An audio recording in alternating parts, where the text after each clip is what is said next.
Bonjour les Gémeaux, soyez les bienvenus pour votre tirage du mois de mai 2023. Alors sachant que je commence en retard, donc en fait c'est valable pour un mois environ, hein, une trentaine de jours. On y va directement, voici le tirage général. Ensuite, j'ai quand même fait un petit tirage, j'ai prévu quelques cartes pour tout ce qui sera relationnel. Donc ça peut être amoureux, mais ça peut être aussi une relation forte, une relation professionnelle, une relation avec quelqu'un de la famille, bref. Donc on verra ça tout à l'heure. Nous allons commencer directement avec les cartes qui concernent votre énergie pendant cette période. On y va. Alors, nous avons la banalité. Ici, nous avons avec le 14 la tempérance. Ah, c'est des belles cartes ça. Et la souplesse. Alors, on sent une énergie vraiment, d'abord très connectée à la nature, c'est fort probable.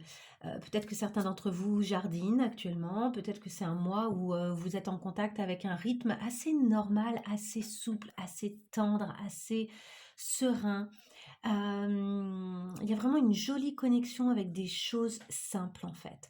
Et donc là, on parle de banalité, mais c'est pas du tout négatif. C'est vraiment une banalité dans le sens où c'est dans les choses simples et banales, a priori, qu'on trouve aussi qu'on se reconnecte en fait à soi-même. Et vous êtes dans ce type d'énergie-là. Vous avez envie de simplicité en fait. Il faut pour vous que les choses se passent avec tranquillité et simplicité. Quelles sont les, les actions ou en fait les capacités d'influence que vous allez avoir, que ce soit sur votre énergie pour obtenir cet état plutôt agréable, ou que ce soit sur les situations que vous allez rencontrer dans le mois? Nous avons les possibilités. Ici, nous avons le chariot et nous avons l'intérêt. Vous allez avoir des opportunités et il faudra foncer en fait. Vous allez vraiment avoir des belles opportunités, vous allez peut-être même devoir provoquer des opportunités, voir où se trouve votre intérêt, voir quelles sont les possibilités qui s'offrent à vous et les saisir.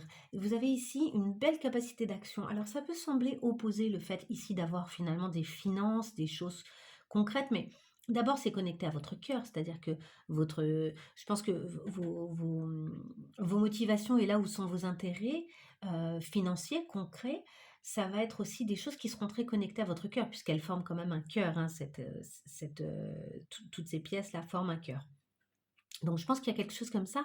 Ce qui est intéressant, c'est aussi peut-être que euh, vous trouvez une espèce d'équilibre. En fait, il va y avoir un bel équilibre à trouver entre cette énergie qui est la vôtre, qui est assez saine, sereine, posée, et cette capacité que vous avez à être dans le chariot, dans l'énergie, peut-être qu'il y a plusieurs chemins aussi qui s'offrent à vous et qu'il va falloir faire un choix parce qu'ici on a vraiment les possibilités avec le 2 d'action, hein, le 2 de bâton qui offre justement plusieurs possibilités, plusieurs chemins possibles. Et ici on le retrouve aussi avec le chariot qui a plusieurs chevaux et qui des fois, selon les cartes par exemple, on voit que les chevaux se dirigent à des endroits différents. Donc on a cette idée-là. Il va vraiment falloir que vous fassiez confiance en votre cœur, là où ça vous mène, là où ça vous donne envie d'agir, ce dans quoi vous avez vraiment envie de vous engager, en fonction de votre intérêt réel et de votre intérêt certes pécunier, pourquoi pas, parce qu'il y a un moment où peut-être aussi qu'on parle de travail, de profession ici, mais il peut y avoir aussi l'idée d'être très connecté, que la façon dont vous allez gagner en fait votre argent ou votre vie soit en corrélation avec vos véritables attentes. On va continuer avec qu'est-ce que vous avez à développer ce mois-ci? Qu'est-ce qu'on vous conseille de développer ce mois-ci? La vacuité. Ici, nous avons ça c'est le prince, je pense, d'épée. Et ici, la rencontre. Ok. Il y a quelque chose où il faut un certain lâcher-prise. Idéalement, il va falloir en fait osciller entre le rien et le volontarisme.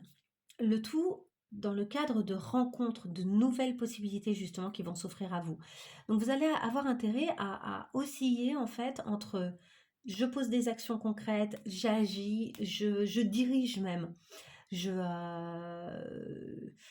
je suis prêt à foncer et à diriger les choses avec une forme presque de dureté même, je dirais, Et à contrario, il y a des moments où c'est juste le vide. J'ai juste envie de rien faire.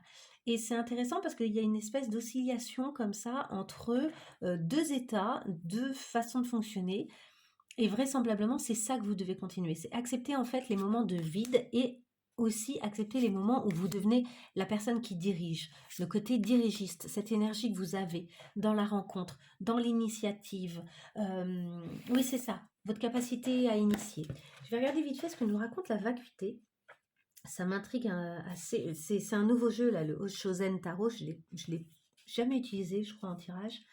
Et je ne l'ai pas encore beaucoup pratiqué. Et je le trouve très intéressant. Mais du coup, j'ai envie d'apprendre un peu ce qu'il nous raconte. Notre vacuité, c'est le pape, en fait. Ok, c'est l'équivalent du pape, normalement. C'est intéressant. Parce que le pape, c'est plutôt la croyance, c'est le fait de croire, de continuer à croire. Mais il y a, du coup, pour moi, avec ce côté très carte noire, il y a aussi un lâcher-prise, quoi. Accepter que les choses dans l'univers répondent positivement à ce que vous allez mettre en place. Qu'est-ce que ça nous dit? Le vide peut appeler la confusion et être un passage effrayant. Il n'y a plus rien à quoi s'accrocher, plus de direction. Toute trace de possibilité semble être effacée, alors qu'ici on a vu que vous allez avoir des possibilités. Mais c'est justement cet état de potentialité, donc à partir du vide, tout est possible. C'est justement cet état de potentialité pure qui a précédé la manifestation de l'univers. Il ne vous reste donc qu'une seule chose à faire. Détendez-vous et abandonnez-vous à cette vacuité. Laissez-vous absorber par le silence qui règne entre les mots. Donc dans la communication aussi, laissez du silence. Et observez l'intervalle entre l'expiration et l'inspiration. Chérissez chaque moment de cette expérience du vide. Quelque chose de sacré naîtra. Donc vous voyez, il y a vraiment ce vide-là, il est créateur en fait. Et par moment, on sent que vous prenez les rênes, à contrario. C'est assez rigolo quoi. Qu'est-ce qu'on vous conseille d'arrêter en revanche? La percée. Ici, nous avons le 8 d'épée avec une pluie torrentielle là. Et le bonheur. Alors, ça pourrait sembler bizarre, mais en fait, il y a quelque chose ici qui demande à percer, à sortir des espèces de pensées obscures.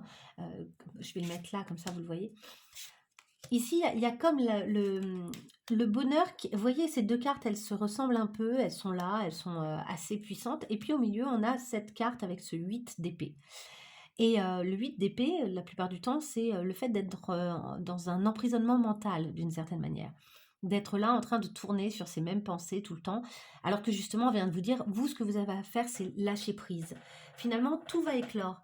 Ne cherchez pas à être la personne qui va faire éclore les choses. Finalement, soyez juste vous-même et saisissez les opportunités. En fait, j'ai l'impression que vous n'avez pas grand-chose à faire, simplement à accepter les opportunités, à essayer de reconnaître où seront vos vrais intérêts, en fait. Mais mais il y a vraiment l'idée de lâcher prise avec les pensées un peu noires et à côté de ça, il y a cette idée aussi de vous laisser aller à s'il y a des moments de tristesse et ben, il vaut mieux que ça sorte. S'il y a des moments d'émotion, un peu grandes ou de prise de tête, de mental qui se manifestent un peu trop et ben, il vaut mieux, accepter. Lâcher prise là-dessus et le laisser passer en fait. Ne pas s'accrocher quoi. Ne pas essayer de contrôler. Je crois que là, il y a quelque chose aussi qui n'a pas besoin de contrôler. Vous devez lâcher. Le bonheur, il est là. La percée, on le voit avec votre état, vous êtes dans une souplesse. Et justement, j'ai l'impression que la souplesse dont vous allez faire preuve, c'est accepter les espèces d'aléas à l'intérieur de vous et vous dire, mais en fait, tout va bien. Il y a l'idée de, bah, en fait, ça va très bien. J'ai pas besoin de me prendre la tête quand il y a quelque chose qui fonctionne pas exactement comme je le voudrais. Vous voyez ici cette eau qui tombe, elle tombe sur elle d'une certaine manière. C'est rigolo, quoi. C'est presque la même eau, sauf que dans un cas, elle est prise vraiment pour ce qu'elle est, c'est-à-dire une eau nourricière, accompagnatrice, qui donne la vie. Et ici, elle est vue comme un trop-plein, quoi, quelque chose qui nous charge, qui nous trempe, qui nous met mal, qui fait qu'on se sent aussi très exposé, puisqu'il n'y a pas de protection, elle n'a pas de parapluie.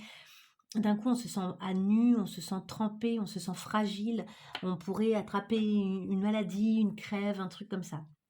En fait, ici, n'ayez pas peur des intempéries, en quelque sorte. C'est ça qu'on vous dit. N'ayez pas peur des intempéries parce qu'il y a des belles choses qui peuvent ensuite s'exprimer. Et ne cherchez pas à contrôler et à provoquer le bonheur. Vivez, soyez vous-même, quoi. En gros, vraiment vivez. Alors, si vous écoutez les conseils, qu'est-ce que ça va donner? La paresse, vous allez prendre des vacances. La paresse, c'est aussi synonyme un peu d'opulence et de tranquillité, hein. Le temps, voilà, vous allez prendre du temps pour vous et la confiance. C'est ça, en fait, vous allez accepter cet état parce que la paresse, c'est la banalité, alors que faire son jardin, pour le coup, c'est très physique, mais il y a quelque chose comme ça où on accepte de vivre avec le temps. Une fois qu'on a vraiment fait le jardin, il reste à arroser et à vérifier que les plantes vont bien. Et puis on coupe un petit peu, mais finalement, c'est surtout on attend la récolte, hein, d'une certaine manière. Donc on veille un peu au jardin, qu'il n'y ait pas de maladie, qu'il n'y ait pas de limaces, qu'il n'y ait pas de choses comme ça. Mais mis à part ça, le reste, c'est vraiment bon, ben, on peut flâner et observer son travail et avec le temps, faire confiance en le fait que le temps va donner ce travail-là, va faire que tout, tout va éclore. Et là, il y a une très jolie confiance. Donc, vous voyez, si vous acceptez les aléas comme ça, si vous cherchez à moins contrôler, si vous êtes bien dans cette souplesse qu'on a vue qui est votre énergie, en fait, les choses, elles vont juste se passer super bien. Et vous aurez droit à ces moments de paresse mérités, d'ailleurs. À côté de ça, si vous n'écoutez pas les conseils, nous avons l'achèvement. Donc ici, c'est quand même le monde, hein. Nous avons le 9 de bâton, avec le pas dans la flaque, et les projets.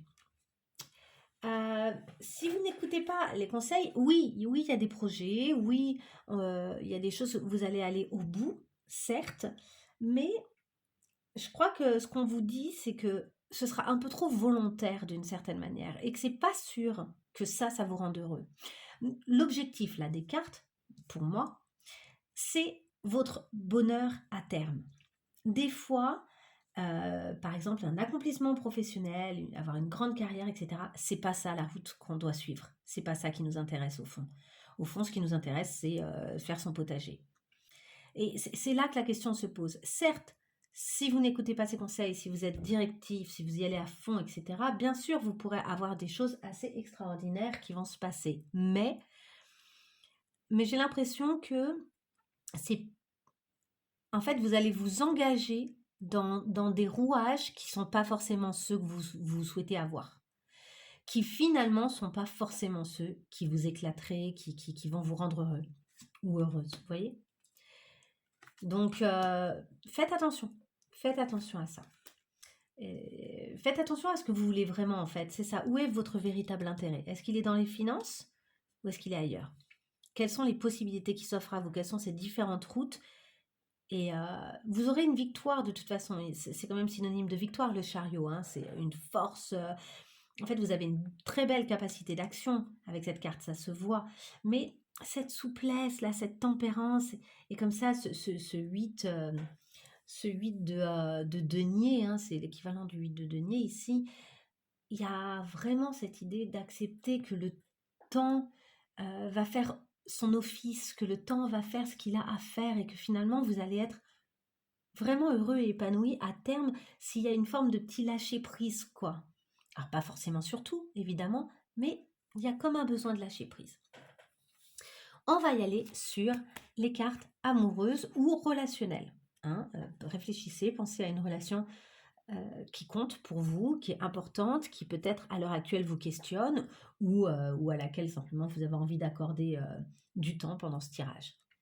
Vous, dans quel état vous êtes en ce moment? Bon, vous êtes l'amoureux, vous êtes vraisemblablement très attaché à la personne avec à qui vous pensez là. Il y a vraiment une belle alchimie. C'est pas forcément quelqu'un qui vous ressemble totalement, mais vous avez quand même très envie de lui ressembler et d'être en lien, quoi. L'autre, il est dans le 4 de bâton, donc lui aussi, il est dans cette construction. Le 4 de bâton, c'est vraiment l'élaboration et puis c'est l'engagement, hein, souvent c'est synonyme de mariage. Donc on établit notre maison, vous voyez. Attendez, je vous le rapproche. On établit notre domaine, notre maison, et on est tout en haut là, en l'occurrence, et on retrouve ici d'ailleurs les oiseaux, le symbole des oiseaux. Donc vous êtes dans des énergies qui se complètent plutôt bien. Quels sont, a priori, les événements ou qu'est-ce qui pourrait se passer là? Nous avons le foyer, la séduction, l'excès, le manque, le compromis et la dépendance. Ok. Donc, quand je vois la dépendance, l'excès et ici une boisson, j'aurais tendance à dire attention, est-ce qu'il n'y a pas un peu trop d'alcool dans cette relation ou de produits ou voilà, une dépendance à quelque chose. Ça pourrait être du café, effectivement, mais ça, voilà, ça pourrait être. Il y a quelque chose ici qui est un peu, peut-être un peu trop. Il y a un peu trop de produits, voilà, qui vient. En revanche, on sent qu'il y a une chaleur au niveau du foyer, donc il y a quelque chose qui se passe bien au niveau de ce qui se passe entre vous, quelque chose d'assez chaleureux. On sent une séduction. Il est possible que quand même une séduction et un compromis. C'est-à-dire que là, on sent quand même quelque chose comme un contrat, quoi. D'ailleurs, je vous montre. Ici, c'est mon dos de deck, hein. Vous aviez le contrat au niveau du dos de deck. Donc, vraiment, il y a un accord qui est passé, hein. Et ici, l'autre dos de deck, vous aviez l'unité. Donc, on retrouve ici la fête qui est présente. L'unité, donc il y a quelque chose comme ça où ça se passe bien. Je pense que c'est quelqu'un avec qui vous êtes possiblement sous le même foyer ou dans la même entreprise, où il y a cette idée comme ça de quelque chose qu'on fait à deux.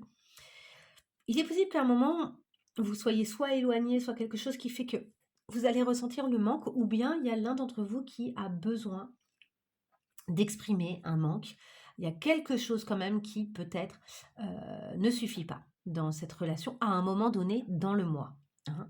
Et vous aurez peut-être besoin d'en parler et de trouver un compromis. Cette dépendance, elle est peut-être aussi entre vous, elle est peut-être amoureuse. Il y a peut-être aussi un des deux qui est un peu dépendant et l'autre qui aurait tendance un peu peut-être à avoir envie de fuir par moment, malgré l'accord qui est passé, parce que peut-être que, regardez la suite des cartes, peut-être que l'un d'entre vous fait un peu preuve d'autorité par conséquent, et que du coup, il y a l'autre qui a envie de fuir un petit peu. Ce serait pas étonnant. Ça peut arriver, hein, c'est normal. Et ça ne veut pas dire qu'il va y avoir séparation ou rupture de contrat ou quoi que ce soit. Ça veut dire que bon, bah, il faut éclaircir les choses. L'autre dos de deck que j'avais d'ailleurs ici, c'est le cavalier de coupe, qui nous parle justement d'offrir son cœur, d'être très créatif et d'aller et d'être créatif dans sa séduction. Donc on parle de nouveau de séduction, hein. Ici, il y a quelque chose qui se passe bien et derrière, on avait le roi de coupe. Et la tour, il y a peut-être quelque chose qui n'est pas tout à fait stable et qui va avoir besoin d'être clarifié quand même dans cette situation. En tout cas, au niveau de votre relation, il y a, on sent que c'est des personnes qui sont quand même, ça parle vraiment d'amour, hein. Quand même, on a des coupes, hein. Je pense que votre lien, et même si c'est un lien, par exemple, professionnel, il est quand même très émotionnel, il est quand même très affectif. Il y a vraiment un lien affectif. Et on a ici cette tour. Il va y avoir besoin peut-être à un moment de clarifier quelque chose. Au niveau des autres dos de deck, vous concernant ici, on avait l'existence. Donc ça, c'est le magicien, hein. Le ralentissement. Donc effectivement, je pense que ça, c'est le cavalier de Pentacle qui prend son temps, hein. Et la conscience. Vous êtes dans cette énergie-là, bel et bien, hein. Je pense que ça fait un petit peu de temps là que vous travaillez à ça ou que vraiment vous tendez vers ça, hein. Il y a ici des belles prises de conscience, et on prend son temps, quoi. On prend son temps pour mieux comprendre. La conscience, d'ailleurs, c'est le chariot. Ici, ça correspond au chariot. Mais là, c'est pas le chariot qui fonce et qui va trop vite, trop fort en vue d'une victoire. C'est le chariot, au contraire, qui prend complètement conscience. Donc, ça rejoint ce que je vous disais ici. Il y a une prise de conscience de où sont vos intérêts. Puisque vous avez plusieurs possibilités, vous avez envie de clarifier où sont vraiment vos intérêts et ce vers quoi vous avez envie de tendre. Donc, c'est super bien. C'est très beau. Ici, nous avons la justice. L'impératrice, c'est marrant, c'est les mêmes que celui d'avant, alors que j'ai mélangé, hein. Et ici, on a le 9 d'épée. Donc, il y a quand même cette idée de devoir clarifier quelles sont justement vos envies, vos attentes, et de pas vous faire marcher dessus et de pas et de ne pas marcher sur les autres. Il y a une volonté de justice, d'être au bon endroit de la bonne façon et de laisser de la place à votre créativité, beaucoup. Et enfin, ici, on avait la jalousie, la légèreté et le couple. Donc, vous voyez, c'est ce que je vous disais, au niveau de ce couple, il y a peut-être une forme de... Bon, il y a réconciliation, il y a peut-être une forme de dépendance, il y a peut-être quelque chose comme ça, dépendance même affective, qui fait que par moment, ben, il y en a un des deux qui a envie un peu de prendre le large. On va aller voir maintenant pour les conseils. Quels sont les conseils qu'on peut donner aux Gémeaux pour ce mois-ci? Les conseils pour les Gémeaux ce mois-ci. Une seule carte pour les Gémeaux. Est-ce que je vais la chercher? C'est bien. Hein, allez, une carte pour les Gémeaux. Allez, je vais la chercher. Nous avons le travail. Ton rapport au travail est en jeu. Mais c'est ça, vous vous questionnez vraiment sur qu'est-ce qui est intéressant pour vous, quels sont vos objectifs. Est-ce que, c'est ce qu'on voyait tout à l'heure, il y a des possibilités, votre intérêt pécunier, qu'est-ce qui est en jeu, quoi. Et vers quoi vous avez vraiment envie de vous diriger. Et à côté de ça, il y a, ce n'est pas le bon moment. Vois le temps comme un allié. Donc on revient à cette idée de le temps qui est un allié, la vacuité qui est un allié. Laissez le temps aux choses de se dérouler, en fait. Cette percée, elle me fait aussi penser, vous voyez, la percée de tout à l'heure, elle me fait aussi penser à la plante qui sort de terre, quoi. La plante qui éclot, la fleur qui éclot. Et en fait, toutes mes cartes tombent. En fait, cette éclosion, elle a besoin d'un délai, elle a besoin d'un temps. Elle peut pas, l'éclosion peut pas avoir lieu en une seconde. C'est pas comme ça que ça marche. Et donc voilà, donc là, pour vous, il y a cette idée de, attendez, c'est pas encore le moment. L'éclosion va avoir lieu, mais ne précipitez pas les choses, ne cherchez pas en fait à provoquer cette éclosion. C'est ça qu'on vous disait tout à l'heure quand on vous disait qu'est-ce que vous devez arrêter. Ne cherchez pas à provoquer le bonheur, ne cherchez pas à provoquer l'éclosion, soyez vous-même, vivez, acceptez le temps, acceptez le délai dont vous avez besoin pour que les choses se fassent. Alors, autre chose, un autre conseil pour nos Gémeaux pour ce mois-ci. Une seule carte pour les Gémeaux. Non, allez, je vais couper. Ok. Univers, nous ne sommes que poussière d'étoiles. Il y a une jolie prise de conscience aussi, on l'a vu tout à l'heure. Il y a quelque chose d'assez spirituel. Et débranche et relaxe-toi. Bon, ça rejoint aussi ce qu'on voyait tout à l'heure avec la paresse. Hein. Voilà, soyez. Bon, même si là, au final, elle fait du yoga, clairement, c'est pas de la paresse, mais il y a quand même cette idée de, ok, lâcher prise, quoi. Lâcher prise. Vous n'êtes que poussière d'étoiles. Ça veut aussi dire que tout ce qui est corporel, tout ce qui est matériel, etc., ça ne reste pas. Rien ne dure jamais. On était de la poussière d'étoile, on redeviendra de la poussière d'étoile. À partir de là, le temps qu'on passe sur cette terre, il est juste précieux et là, vous êtes en train de le vivre d'une façon peut-être différente d'avant. Vous êtes en train de découvrir un autre rythme, une autre façon de faire, mais acceptez ce processus. Acceptez bien ce processus. Ah, attendez, là, j'ai même pas mélangé. Allez, on y va. C'est pour nos Gémeaux. Une carte pour les Gémeaux. Une carte conseil, là, pour le mois de mai, pour les Gémeaux. Elle est là. Alors, qu'est-ce que c'est? Le 10 de Gabriel. Alors, demandez aux anges de placer des personnes capables de vous aider sur votre chemin. Vous travaillez trop, vous en faites toujours trop pour plaire aux autres. Vous voyez, c'est ça. Là, on vous dit vraiment de lâcher prise, hein, lâcher. Vous en faites trop, en fait. Vous allez trop loin, ou vous avez été tellement volontaire, en fait, par le passé. Là, on vous dit, mais acceptez aussi les moments de repos dont vous avez besoin. Offrez-les-vous, quoi. Vous y avez droit et franchement, soyez gentil avec vous-même. Vous n'êtes pas obligé d'être tout le temps en train d'être au max et au meilleur de vous-même. Vous voyez? Alors, on y va sur une dernière carte pour les Gémeaux. C'est un peu trop tôt. Il y en a deux. Une carte pour les Gémeaux. Une carte conseil pour le mois de mai pour les Gémeaux, là. Avec tout ce qu'on vient de voir, une seule carte conseil pour les Gémeaux. Une carte conseil pour les Gémeaux. Allez. On y va.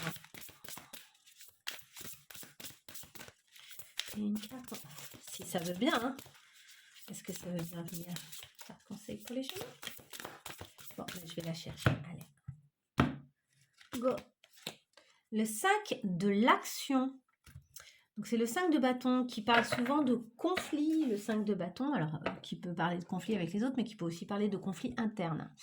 Là, on vous dit, vos anges gardiens veulent que vous sachiez que ce qui vous arrive doit vous aider à prendre confiance en vous et croire en vos aptitudes. Affirmez votre position, hein, ici on l'a vu, que vous avez cette capacité aussi d'affirmer clairement votre position de chef, plutôt position de chef, hein, et défendez votre point de vue. Prenez du recul par rapport aux personnes qui sèment la pagaille dans votre vie. Ah, ça c'est un conseil intéressant. Tous ceux qui vous mettent dans cet état de 8 d'épée qu'on a vu tout à l'heure, là, et de surplus d'émotions par exemple, eux, vous pouvez vous en éloigner. Ça fait partie, je pense, des gens où il y a ce genre de... qui peut peut-être vous amener à ce type d'état. Bref, voyez là où ça résonne dans tous les cas. Bon allez, je vous laisse avec tout ça. J'espère sincèrement que ça aura trouvé une résonance en vous, que ça vous aidera à traverser ce mois. C'est un peu particulier, on sent des espèces de contradictions. C'est pas évident pour vous finalement d'être totalement dans l'énergie qui pourtant est la vôtre ce mois-ci. Vous avez ce truc de vouloir travailler à tout prix alors que quelque chose est en train de s'apaiser en vous, en fait. C'est ça, il y a comme une contradiction. Je dirais même que ce 5 de l'action, moi, j'ai l'impression que le conflit, il est à l'intérieur de vous. En termes d'énergie, vous voulez des choses, vous sentez que votre énergie, elle est en train de se modifier, mais vous voulez fonctionner peut-être avec les anciens repères que vous avez, et ça ne fonctionne pas. Ça fonctionne pas pour le coup. Donc, il y a un lâcher-prise à avoir, un joli lâcher-prise, parce que pour le coup, votre énergie, elle est sublime. Vraiment, c'est une énergie tellement sereine, ça fait plaisir de voir ça. Ces 3 cartes-là, moi je suis méga fan, quoi. J'aime beaucoup. Donc je vous souhaite cet apaisement, je vous souhaite tous ces moments-là de tranquillité et je vous dis à très bientôt pour d'autres tirages. Au revoir les Gémeaux.